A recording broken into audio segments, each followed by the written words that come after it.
The sky above Norlith was painted in bands of pink and gold as dawn spilled over the city's marble towers and steel arches. Hover trams glided silently on their magnetic rails, and banners bearing the sigils of the United Sectors fluttered gently in the high-altitude wind. The capital was waking, but for Celine Naver, the world was already falling apart. She sat stiffly in the sterile courtroom, wrists bound with a translucent restraint band that shimmered faintly with blue light. Her dark hair, usually pinned neatly in her signature braid, hung loosely over her shoulders. Her eyes, wide and storm-gray, were locked on the three presiding justices. They sat like ancient stone atop their dais, cloaked in silver and indigo robes that swirled with embedded data streams. The room was quiet, too quiet. Every movement, every cough, every shift of fabric, echoed like thunder. Her son, Oren, sat in the observation box, flanked by two security drones. He was only 16, slight of frame, his left arm a polished alloy replacement from an accident 3 years ago. He gripped the railing so tightly his fingers turned white. His mother hadn't looked at him once since the trial started, she hadn't dared. But he watched her. Every blink. Every tremble. Celine Naver, the lead justice spoke, her voice calm and cold. You stand accused of treason against the United Sectors.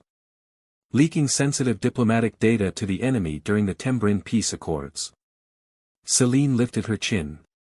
I did not betray anyone. I was the translator. I did my job. I warned the Council of inconsistencies in the treaty.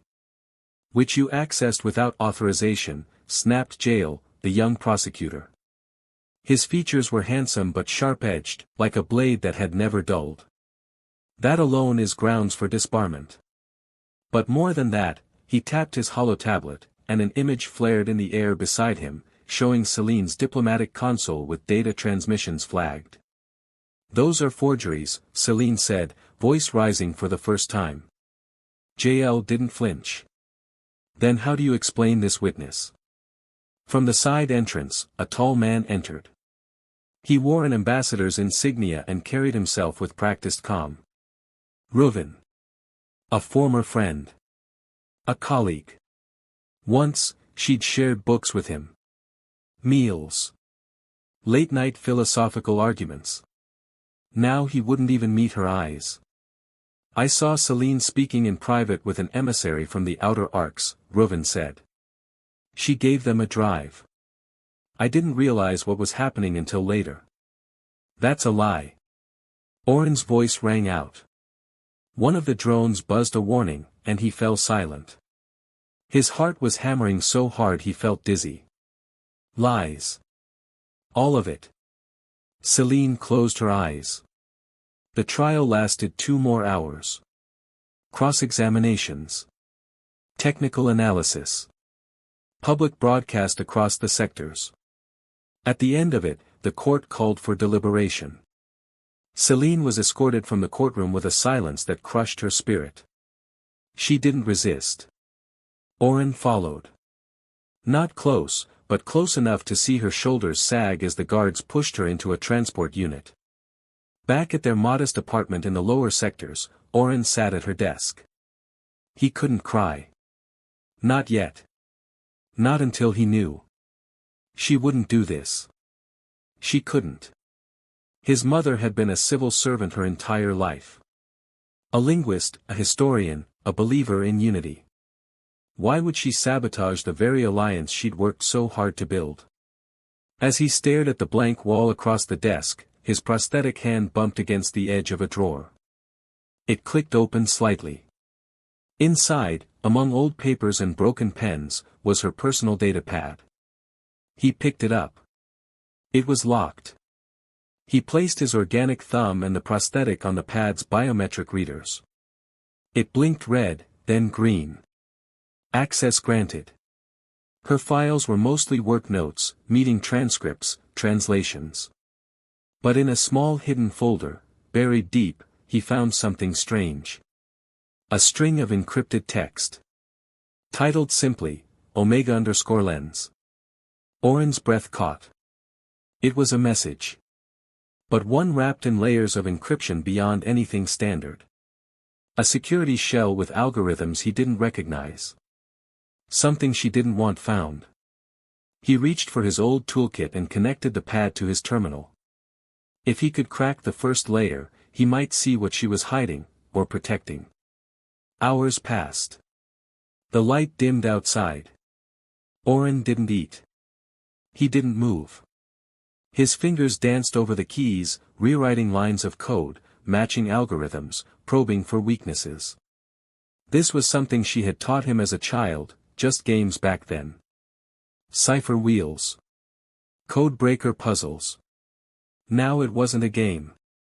At midnight, the pad finally pinged. Decryption complete. The message opened. If you're reading this, Oren, then they've arrested me. I didn't have time to explain. But know this, someone inside the council is hiding something dangerous. I found an anomaly in the Tembrin Accords. A clause that benefits Senator Dravik in a way that threatens millions of Outer Arc civilians. When I tried to speak, they silenced me. Rovin was afraid. He took their deal. Don't trust the court. Find the footage from Tower 6 backup logs, date stamped the night before the treaty. It proves I wasn't in contact with any emissary, I was alone, working late. That's when I found the flaw. I love you. I'm sorry. Oren stared at the message until his vision blurred. Tower 6. Backup logs. That was the old communications tower near the treaty hall. The public feeds had been wiped after the summit, but what about the physical backups? He rose. He didn't know how he would get into a restricted government facility. He didn't know who he could trust. But he knew one thing. His mother was not a traitor. And he was going to prove it. The streets of Lower Norlith were bathed in a cold amber light as he hurried down cracked walkways and past rusted vendor stalls. Neon signs flickered overhead, some offering illegal data wares, others food or cybernetic mods. The rain was light but constant, like the city was always weeping. He ducked into an alley near the old train lines, pausing under a broken awning to check the datapad again. His mother's message had burned itself into his memory. The location, Tower 6. The date, the night before the Accords. The footage would prove she wasn't meeting any emissary, she'd been alone. If it still existed. He needed help. In the Undercity, there were whispers of a girl who could crack any firewall, bypass any gate, and even pull ghosts from corrupted servers. Oren had heard of her through whispers at the repair shop where he worked part-time before the trial destroyed his life. Her name was Lyra. And she lived somewhere near the old tram depot, where the lights always flickered red and the drones didn't patrol. He found her in a ruin of a structure built into a collapsed cargo hub. Inside, tangled wires hung from exposed beams. A massive terminal pulsed softly against the far wall, surrounded by hanging plants, coffee cups, and a nest of old machine parts. In the middle of it all sat Lyra. She had short-cut black hair streaked with copper and wore a patchwork jacket sewn from old military cloaks and synth leather. Her eyes, augmented with low-light irises, glowed faintly blue in the dim light. "I don't do favors," she said the moment he stepped in. Oren held up the datapad. "I'm not asking for a favor. I need a trace. Secure access to Tower 6 archives. Just one night's footage." She raised a brow, unimpressed. "Government towers? Seriously? Kid, are you trying to get black-bagged?" "I have a clearance key," he said quickly. "My mom, she worked for them. She's being framed. I need to clear her name." Something in his voice must have caught her attention. She narrowed her eyes. "What's your name?" "Oren Naver." Her eyes widened. "The translator's son? The traitor?" "She's not a traitor," he said firmly. Lyra studied him a moment longer, then sighed. "Sit down. Let me see what you've got." For hours, they worked. She decrypted deeper layers of the pad's core memory while Oren combed through structural maps of Tower 6. Together, they formulated a plan, accessed the underground terminal ports where the backup feeds were routed, and hoped the local core hadn't been wiped. The footage might have been archived off-grid, Lyra explained. Most high-tier buildings keep redundancy drives. Problem is, those aren't connected to the central net. We'll have to go in. Physically. Through maintenance corridors. Oren nodded. When? She smirked. We don't have clearance. So, tonight. The next few hours blurred in motion. Lyra handed Oren an old cloak and a device that emitted false thermal signatures. This will keep the drones off you. Hopefully. They took the tram as close as possible, then slipped into the service tunnels. The air grew colder the deeper they went, lit only by the pale glow of Lyra's wrist lamp. Tower 6 loomed above them like a forgotten sentinel. Its upper floors had been damaged during the last quake cycle and sealed off, but the foundation, where the maintenance systems were located, still pulsed with residual power. This place gives me creeps, Oren whispered. It should, Lyra said. It's where information goes to die. They reached a locked terminal chamber. Lyra pulled a series of cables from her bag, plugged them into a side panel, and began feeding code through a portable decryptor. Almost there, she muttered. Oren paced. Every shadow looked like a threat. Every hum of electricity like a warning. A soft click echoed. We're in, she said. Inside, the archive room was sterile. Dozens of drive units glowed behind glass panels. She tapped the interface, loading a calendar. Date? She asked. 2 nights before the Accords. 2300 hours. She input the timestamp. Footage flickered on a screen. The hallway outside the translator suite appeared. Celine stepped into view. She moved slowly, carrying a data tablet and wearing a formal robe. She entered the room. Minutes passed. No one followed. Another camera, the suite's entry. The timestamp matched. No visitors. No emissaries. She was alone, Oren whispered. Lyra nodded. That's your proof. Time to copy it. As she transferred the footage to an external drive, alarms blared. Motion sensors, she gasped. We need to go, now. They ran. Down tunnels. Through broken vents. Lights flickered red. Drones buzzed behind them. Oren tripped over a cable, Lyra caught his arm, yanking him upright. Move. They burst through a maintenance hatch and into an alleyway. For a second, silence. Then a whirring sound. A surveillance drone hovered at the end of the alley. Split, Lyra said. Meet me at Bunker 9. She darted right. Oren ran left. Hours later, breathless and bruised, Oren arrived at the rundown storage facility known as Bunker 9. Lyra was already there, scanning the drive. We got it, she said. He exhaled in relief. Lyra held up a finger. And there's more. Check this. She played another video, a council room. Reuven sat at a table, speaking to someone in shadows. A voice said, we need the girl silent. The clause must pass unnoticed. Reuven replied, she won't stay quiet. She already flagged it. Then we make her the leak, the voice said. Lyra's eyes met Oren's. You were right. Your mother was framed. Oren swallowed. Can we show this? Not directly. But we can leak it. She smirked. Let the world see. That night, Lyra used a darknet terminal to upload the footage. Within minutes, views spiked. Shares exploded. Encrypted threads lit up across social boards. The words repeated again and again. Celine Naver is innocent. Reuven betrayed the council. Senator Drevick's claws exposed. Oren sat on the floor, stunned. For the first time since his mother was taken, he felt hope. In the distance, the sirens of truth began to howl. Bunker 9 buzzed with energy that morning.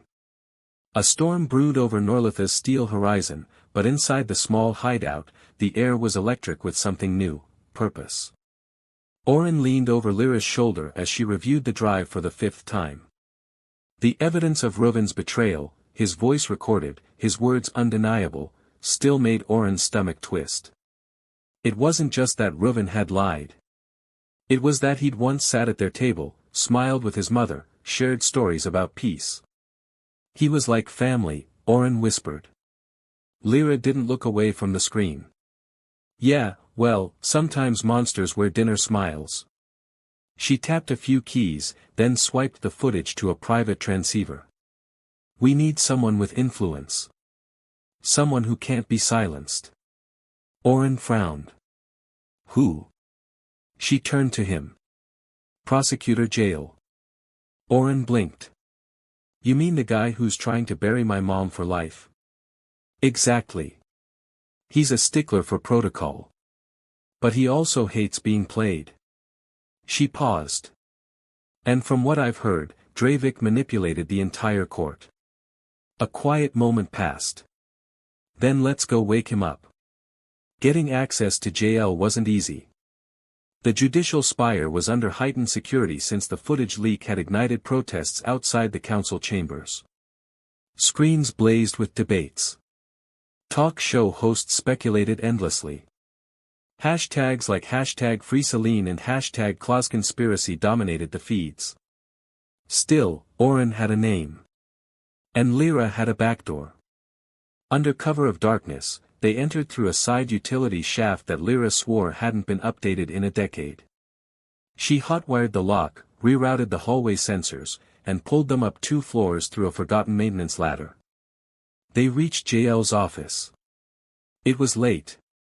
He was alone. The door opened. Who? Jael started, then froze. His eyes narrowed. You shouldn't be here. Please, Oren said quickly. Just look at this. He handed over the drive. Jael eyed him, then inserted it into his secured reader. As the footage played, the color drained from his face. Is this real? You're the law. You tell me. He sat down slowly, silent for a long time. I was told there was an internal breach. That your mother accessed classified documents on her own. She found a clause in the Tembrin Treaty that would have led to forced relocations, Oren said. She tried to raise the alarm. And got branded a traitor, Lyra added. Jael looked up. You leaked this already? To the people, Oren said. Jael stood. That makes it even more dangerous. You've triggered a public reaction. If this continues, she'll die in prison, Oren interrupted. And you'll be remembered as the one who let it happen. A beat of silence. I'll delay sentencing, Jael said at last. That's all I can promise, for now. By morning, word had spread that Celine's case had been reopened. Protesters filled the plaza outside the spire, holding candles and signs, projecting her image onto building walls. Oren stood among them, his hood pulled low. Lyra beside him, arms crossed, eyes scanning everything. Jael appeared on the spire's balcony. He held a press comm. Due to the emergence of new evidence, he declared, we are suspending all further action on the Celine Naver case until a full retrial is conducted. In light of this, Ms. Naver is hereby released to monitored custody pending review. The crowd erupted. Oren staggered back, breath catching. She's coming home. The moment Celine stepped out of the holding chamber, the rain began to fall. She was thinner, paler, her hair shorter from the institutional cuts. But her eyes met her son's with the same fierce light as always. She took one step toward him, and then another, and suddenly they were in each other's arms. I knew you'd find me, she whispered. I never stopped. They stood together as reporters shouted questions. JL escorted them away before the crowd swelled too far. In the hover transport, Celine turned to Lyra. "And who's this?" Lyra smiled softly. "A very stubborn friend." Celine studied her, then nodded. "Thank you. I just followed your son's lead." That night, the three of them stayed in a safe house borrowed from Lyra's network. Over a modest meal of synth rice and vegetable broth, Celine told them what had happened in the days leading up to her arrest. "I saw the clause while proofreading the translated version of the treaty," she explained. "It was buried in legal redundancy, a relocation mandate under the guise of border protection. But it would have displaced thousands. Mostly from the outer arcs. And Dreivik would profit. His company handles transport logistics and rehoming contracts. Billions." Lyra let out a low whistle. "So he buried you to protect the clause." "And Reuven?" Oren asked. Celine hesitated. "I confronted him. He said it was bigger than us. That I was expendable. I never imagined he'd testify against me." Silence fell. Oren stared at the tabletop, hands clenched. Lyra reached across and gently tapped his knuckle. "You stopped them," she said. Celine looked between them. "You didn't do this alone, did you?" Oren flushed. "No. Lyra, she got the footage. Traced the logs. Helped crack security systems. We nearly got arrested a dozen times." "And you still helped?" Celine asked. Lyra shrugged. "He didn't give me much choice. He believed in you so hard it was kind of contagious." Celine smiled, the weariness in her face softening. "Thank you, both." But the fight wasn't over. While Celine rested, Oren and Lyra continued digging. They searched Dreivik's network of shell companies and found a dozen files marked with code phrases matching the treaty's language. Evidence that this had been planned months in advance. Lyra reached out to a contact in the media world, someone with access to major channels. A full dossier was prepared. Names. Dates. Footage. And then the biggest gamble, a live broadcast. On the night of the broadcast, Oren stood behind the stage curtain. He wore simple clothes, but his posture was different now. He wasn't a frightened boy. He was the son of a woman framed by corruption, and the one who'd uncovered the lie. The lights shifted. He stepped onto the stage. In front of him, a crowd. Beyond that, millions tuned in through networks across the galaxy. He spoke simply, calmly. "My name is Oren Naver. I'm the son of Celine Naver. And I'm here to tell the truth." He showed the drive's contents on a giant screen. Reuven's voice. Dreivik's plan. The tampered treaty. He told the story of how his mother was framed, and how a stranger with a gift for code helped him find the truth. "And to every person who's ever been silenced by power," he said at the end, "we see you. We believe you. And we won't stop until you're heard." The screen went dark. A hush. Then the crowd stood. Applause thundered. Oren stepped back, shaking slightly. Lyra was there. She took his hand. "You did it," she said. He looked at her and smiled. "No. We did." Back at the safe house, Celine watched the replay with tears in her eyes. She reached for the pendant around her neck, the one Oren had given her before the trial. A simple stone. Unremarkable. Except now, it was the symbol of a story no longer buried. Outside, Norlitha's towers lit up with a message projected across the sky. The city of Norlith stood at a crossroads. Every screen, every public display, every data scroll buzzed with the same phrase, "Truth wins." But beneath the surface, beneath the cheers and waves of support, something more dangerous simmered. Power never yielded quietly. Senator Dreivik had vanished from public sight. No official statement. No press conference. Just silence. And silence, in politics, was a roar. Inside the safe house, tension rippled like static. "We're not safe," Lyra said, peering through a slat in the makeshift blinds. Outside, a drone hovered then zipped away. Celine sat at the table, datapad open. Her fingers tapped steadily, cross-referencing legal statutes.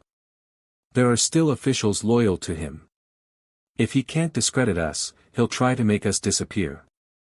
Oren leaned against the wall, arms crossed. "Then we go louder." Lyra looked at him. "You want a war?" "I want justice. For everyone he's hurt." A ping from Celine's pad interrupted them. "Incoming encrypted message," she said. It was from JL. His face appeared in a flickering projection. He looked exhausted. "Celine, Oren, Lyra, there's movement in the judicial ranks. Drevik's allies are pushing to override the retrial. They're using an emergency protocol. You have 12 hours before the override locks in. After that, no court in the sectors can reopen your case." He looked down, ashamed. "I can't stop them. Not without a formal witness confession. From Reuven." The projection ended.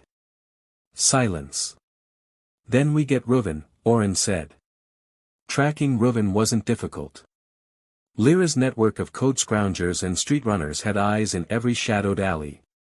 He was hiding in a diplomatic enclave outside the neutral ring, guarded by mercenaries and shield drones. "He's scared," Lyra said. "Which means he's vulnerable." They packed light. No weapons beyond a few disruptor pulses and jammers. Lyra rigged a portable holofield projector to disguise them as embassy staff. Celine took her old ID badge, now outdated, but enough to stall an untrained guard. As night fell, they moved. The enclave shimmered with shield barriers and auto turrets. Inside, through surveillance feeds, they spotted Reuven pacing a private lounge. "You sure you're up for this?" Lyra asked. Oren nodded. "He watched them destroy my mother. It's time he watched her rise." They got in using the staff disguise, bluffing their way through the outer checkpoint. Celine walked into the lounge first. No mask. No deception. Reuven turned pale. "Celine. Sit," she said. He sat. Lyra disabled the room's surveillance. Oren sealed the door. "They're coming for us, Reuven," Celine said. "You can run until they kill you, or you can speak and live." "I can't," he said. "You don't know what he's done. What he has on me." "He framed me for treason," she said coldly. "What do you think he'll do to you?" Reuven's voice cracked. "I didn't mean for it to go this far." Oren stepped forward, eyes blazing. "You let everyone think she was a traitor. You watched me lose everything." Reuven crumbled. "I'll talk."